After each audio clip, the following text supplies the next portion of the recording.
ನಮಸ್ಕಾರ ಫ್ರೆಂಡ್ಸ್, ಮತ್ತೆ ನಿಮಗೆ ನನ್ನ ಚಾನಲ್ಗೆ ಸ್ವಾಗತ. ಇವತ್ತು ನಾನು ಋಷಭ್ ರಾಶಿಯವರ ಮಾರ್ಚ್ ಮಂತ್ನ ಲವ್ ಲೈಫ್ ರೀಡಿಂಗ್ನ ಮಾಡ್ತಾಯಿದ್ದೀನಿ. ಸೊ ರೀಡಿಂಗ್ ಸ್ವಲ್ಪ ಲೇಟ್ ಆಗಿದೆ, ಕ್ಷಮೆ ಇರಲಿ. ಸೊ ನಿಮಗೆ ರೆಸೊನೇಟ್ ಆದರೆ ಅಥವಾ ಅನ್ವಯಿಸಿದರೆ ಮಾತ್ರ ತೊಗೊಳ್ಳಿ, ಇಲ್ಲಾಂದರೆ ಬಿಟ್ಬಿಡಿ.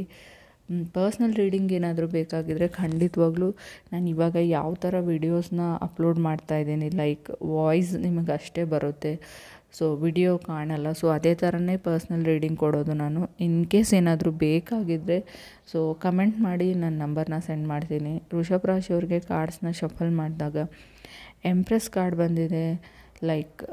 ವೀನಸ್ ಅಂತ ಹೇಳ್ಬೋದು, ಲಗ್ನ ಲಾರ್ಡ್ ನಿಮಗೆ. ಸೊ ಲಿಟಲ್ ಬಿಟ್ ಚಾಲೆಂಜಿಂಗ್ ಅಂತ ಹೇಳ್ತೀನಿ. ಎಂಪ್ರೆಸ್ ಕಾರ್ಡ್ ಪಾಸಿಟಿವ್ ಕಾರ್ಡೇ, ಬಟ್ ನಿಮಗೆ ಚಾಲೆಂಜಿಂಗ್ ಅಂತ ಹೇಳ್ತೀನಿ. Because of Rahu in water sign ಅಂತ ಹೇಳ್ತೀವಿ. ಯಾವಾಗ ರಾಹು ವಾಟರ್ ಸೈನಲ್ಲಿ ಇರ್ತಾನೆ, you having lot of challenges, fightings ಅಂತ ಹೇಳ್ಬೋದು. ಸೊ ಗುಡ್ ಹೆಲ್ತ್ ಕೂಡ ಇರುತ್ತೆ ಫ್ಯೂಚರಲ್ಲಿ ಅಂತ ಹೇಳ್ಬೋದು.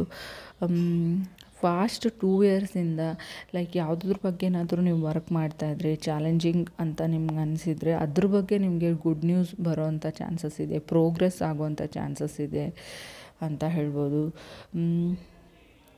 ಸಮಥಿಂಗ್ ರಾಹು ಇನ್ 11th ಹೌಸ್ ಅಂದರೆ ಮೈಂಡ್ ಗೇಮ್ಸ್ ಅಂತ ಹೇಳ್ತೀವಿ. ಮೈಂಡಲ್ಲಿ ಚಾಲೆಂಜಸ್ ಬರ್ಬೋದು, ಓವರ್ ಥಿಂಕಿಂಗ್ ಬರ್ಬೋದು.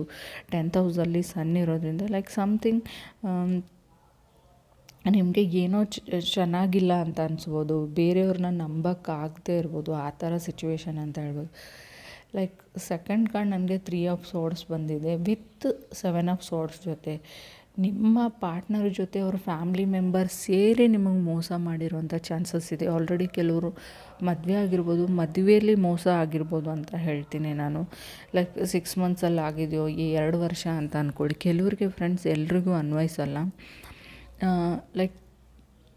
ನಿಮ್ಗೆ ಅನಿಸಿರ್ಬೋದು ಯಾರನ್ನೂ ನಂಬೋಕ್ಕೋಗಲ್ಲ ಅಂತ ಅನಿಸಿರ್ಬೋದು. ರಾಹು ಇನ್ 11th ಹೌಸ್ ಅಂತ ಹೇಳ್ತೀವಿ.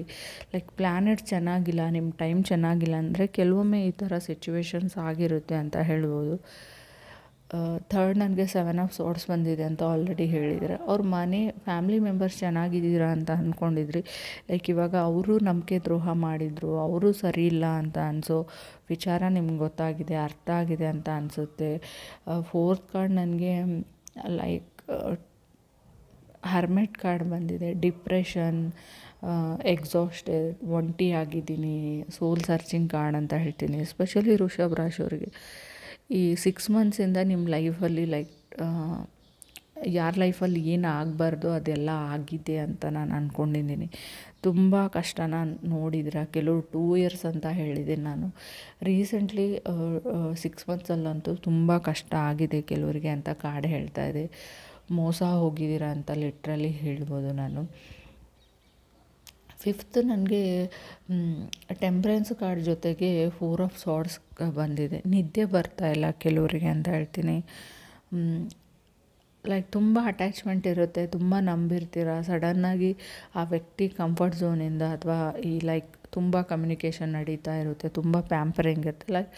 ಒಂದು ನಿಮ್ಮದೇ ಆದ ಕಂಫರ್ಟ್ ಝೋನ್ ಇರುತ್ತೆ. ಸಡನ್ನಾಗಿ ಆ ಕಂಫರ್ಟ್ ಝೋನಿಂದ ಹೊರಗಡೆ ಬಂದಾಗ ಇರೋಕ್ಕಾಗಲ್ಲ. ಕೆಲವರಿಗೆ ಮೀನನ್ನು ನೀರಿಂದ ಹೊರಗಡೆ ಹಾಕಿದಾಗ ಯಾವ ಥರ ಆಗುತ್ತೆ, ಆ ಥರ ಒಬ್ಬ ವ್ಯಕ್ತಿ ನಿಮ್ಮ ಲೈಫಿಂದ ಹೋದಾಗ ಆ ಥರ ಒಂದು ಚಡಪಡಿಕೆ ಖಂಡಿತವಾಗ್ಲೂ ಆಗುತ್ತೆ, ಇಲ್ಲ ಅಂತ ಹೇಳಲ್ಲ. ಬಟ್ ಕೆಲವೊಬ್ಬರು ನಮ್ಮ ಲೈಫಲ್ಲಿ ಕೆಲವೊಂದು ಪಾಠನ ಕಲಿಸಿ ಹೋಗೋಕ್ಕೆ ಬಂದಿರ್ತಾರೆ. ಅದರಿಂದ ಪಾಠನ ಕಲ್ತ್ಕೊಂಡ್ಬಿಟ್ಟು ನಮ್ಮ ಲೈಫ್ನ ಇನ್ನೂ ಬ್ಯೂಟಿಫುಲ್ಲಾಗಿ ನಾವು ಮಾಡ್ಕೊಳ್ಬೋದು. ಫ್ಯೂಚರ್ ತುಂಬ ಇರುತ್ತೆ. ಒಬ್ಬ ವ್ಯಕ್ತಿಗೋಸ್ಕರ ಲೈಫ್ನ ಹಾಳು ಮಾಡ್ಕೊಳ್ಬೇಡಿ ಅಂತ ನಾನು ಹೇಳ್ತೀನಿ. ನೆಕ್ಸ್ಟ್ ಕಾರ್ಡ್ ನನಗೆ sun card with star card ಬಂದಿದೆ. ಖಂಡಿತವಾಗ್ಲೂ ಮಾರ್ಚ್ 30 ಆಗಲಿ, ಅದಾದಮೇಲೆ ಮೇ 16 ಆದಮೇಲೆ ನೋಡಿ, ನಿಮ್ಮ ಲೈಫ್ ತುಂಬಾ ಚೆನ್ನಾಗಿರುತ್ತೆ. ಲೈಫಲ್ಲಿ ಮ್ಯಾಜಿಕಲ್ ಅಂತ ನಿಮಗೆ ಅನಿಸುತ್ತೆ. ಅಲ್ಲಿವರೆಗೂ ಯಾವುದೇ ದುಡುಕು ನಿರ್ಧಾರಗಳನ್ನ ನೀವು ತೊಗೊಳ್ಬೇಡಿ ಕೆಲವರು ಅಂತ ಹೇಳ್ತೀನಿ.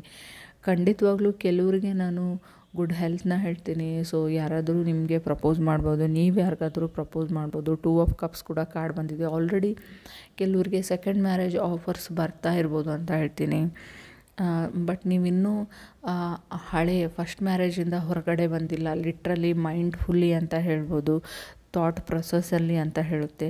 Stop thinking and stop like ಅದ್ರ ಬಗ್ಗೆ ಮಾತಾಡೋದನ್ನ, ಅದ್ರ ಬಗ್ಗೆ ಯೋಚನೆ ಮಾಡೋದನ್ನು, ಅದ್ರ ಬಗ್ಗೆ ಬೇರೆಯವ್ರ ಮುಂದೆ ಹೇಳೋದನ್ನು ಸ್ಟಾಪ್ ಮಾಡಿ ಅಂತ ಹೇಳ್ತೀನಿ.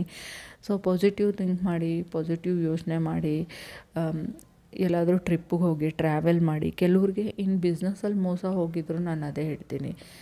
ಕೆಲವ್ರಿಗೆ ಮೋಸ ಮಾಡಬೇಕು ಅಂತಲೇ ಅವರು ಪ್ಲ್ಯಾನೆಟ್ಸಲ್ಲಿರುತ್ತೆ, ಮಾಡಿರ್ತಾರೆ. ನೀವು ಹೋಗಬೇಕು ಅಂತಲೇ ಇರುತ್ತೆ. ಯಾವಾಗ ರಾಹು ಹುಚ್ಚಿರ್ತಾನೆ ಅವ್ರು ಮೋಸ ಮಾಡೋ ಚಾನ್ಸಸ್ ಇರುತ್ತೆ. ವಾಯ್ಸ್ ವರ್ಸ ರೀಡಿಂಗು ನೀವು ಕೂಡ ಮಾಡಿರ್ಬೋದು, ಅಥವಾ ನಿಮ್ಮ ಲೈಫಲ್ಲಿ ಬೇರೆ ವ್ಯಕ್ತಿಗಳು, ಕೆಲವ್ರಿಗೆ ನಿಮ್ಮ ಪಾರ್ಟ್ನರ್ ಇವಾಗ ಜೊತೆಗಿರೋರು ಚೆನ್ನಾಗಿದ್ದಾರೆ ಅಂತ ಇರ್ಬೋದು, ಬಟ್ ಸ್ಟಿಲ್ ಫ್ಯೂಚರಲ್ಲಿ ಕೂಡ ಮೋಸ ಹೋಗೋ ಚಾನ್ಸಸ್ ಇದೆ. ನೋಡಿ ಫ್ರೆಂಡ್ಸ್, ಇದು ಎಲ್ರಿಗೂ ಅನ್ವಯಿಸಲ್ಲ. ಲೈಕ್ ಸ್ಪೈ ಮಾಡಿ, ಅಬ್ಸರ್ವ್ ಮಾಡಿ, ಕಣ್ಣಾರೆ ನೋಡಿದರೂ ಪ್ರಮಾಣಿಸಿ ನೋಡಬೇಕು ಅಂತ ಇದೆ.